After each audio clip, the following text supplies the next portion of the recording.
जब इस प्रकार राज्य करते हुए श्री रघुनाथ जी को बहुत वर्ष व्यतीत हो गए, तब एक दिन काल तपस्वी के वेश में राजद्वार पर आया। भिजवाया कि मैं महर्षि अदिबल का दूत हूँ और अत्यंत आवश्यक कार्य से श्री रामचंद्र जी से मिलना चाहता हूँ। संदेश पाकर राजचंद्र जी ने उसे तत्काल बुला भेजा। काल के उपस्थित होने पर श्री राम ने उन्हें सत्कार पूर्वक यथोचित आसन दिया और महर्षि अदिबल का संदेश सुनाने का आग्रह किया। ये सुनकर मुनिवेशधारी काल ने कहा, ये बात अत्यंत गोपनीय है। यहाँ हम दोनों के अतिरिक्त कोई तीसरा व्यक्ति नहीं रहना चाहिए।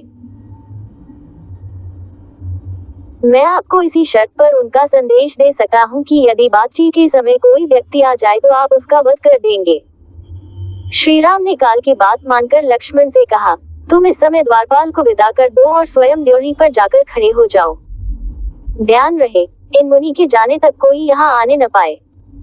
जो भी आएगा मेरे द्वारा मारा जाएगा। जब लक्ष्मण वहां से चले गए तो उन्होंने काल से महर्षि का संदेश सुनाने के लिए कहा।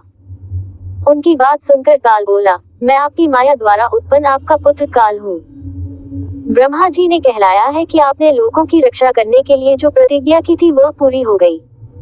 अब आपके स्वर्ग लौटने का समय हो गया है। वैसे आप अब भी यहाँ रहना चाहें तो आपकी इच्छा है। ये सुनकर श्री राम ने कहा, जब मेरा कार्य पूरा हो गया तो फिर मैं यहाँ रहकर क्या करूँगा। मैं शीघ्र ही अपने लोक को लौटूंगा। जब काल रामचंद्र जी से इस प्रकार वार्तालाप कर रहा था, उसी समय राजप्रासाद के द्वार पर महर्षि दुर्वासा रामचंद्र से मिलने आए।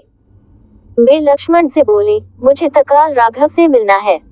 विलंब होने से मेरा काम बिगड़ जाएगा, इसलिए तुम उन्हें तत्काल मेरे आगमन की सूचना दो।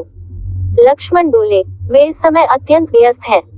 आप मुझे आज्ञा दीजिए, जो भी कार्य हो मैं पूरा करूंगा। यदि उन्हीं से मिलना हो तो आपको 2 घड़ी प्रतीक्षा करनी होगी।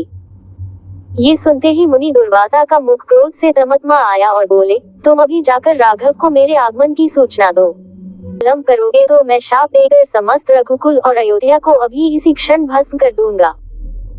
ऋषि के क्रोधयुक्त वचन सुनकर लक्ष्मण सोचने लगे, चाहे मेरी मृत्यु हो जाए, रघुकुल का विनाश नहीं होना चाहिए। ये सोचकर उन्होंने रघुनाथ जी के पास जाकर दुर्वासा के आगमन का समाचार जा सुनाया। काल को विदा कर महर्षि दुर्वासा के पास पहुंचे। उन्हें देखकर दुर्वासा ऋषि ने कहा, रघुनंदन, मैंने दीर्घकाल तक उपवास करके आज इसी क्षण अपना व्रत खोलने का निश्चय किया है। इसलिए तुम्हारे यहाँ जो भी भोजन तैयार हो तत्काल मंगाओ और श्रद्धापूर्वक मुझे खिलाओ। तो प्रकार से संतुष्ट कर विदा किया। फिर वे काल की दिए गए वचन को स्मरण कर भावी भ्रातृवियोग की आशंका से अत्यंत दुखी हुए।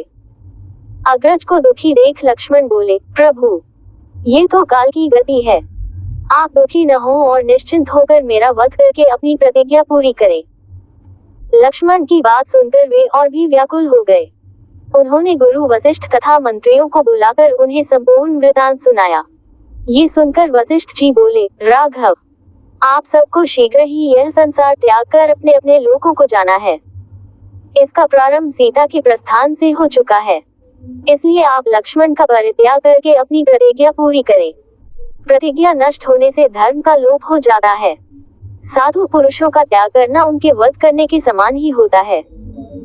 गुरु वशिष्ठ की सम्मति मानकर श्री राम ने दुखी मन से लक्ष्मण का परित्याग कर दिया। वहां से चलकर लक्ष्मण सरयू के तट पर आए। कर हाथ जोड़ प्राणवायु को रोक उन्होंने अपने प्राण विसर्जन कर दिए।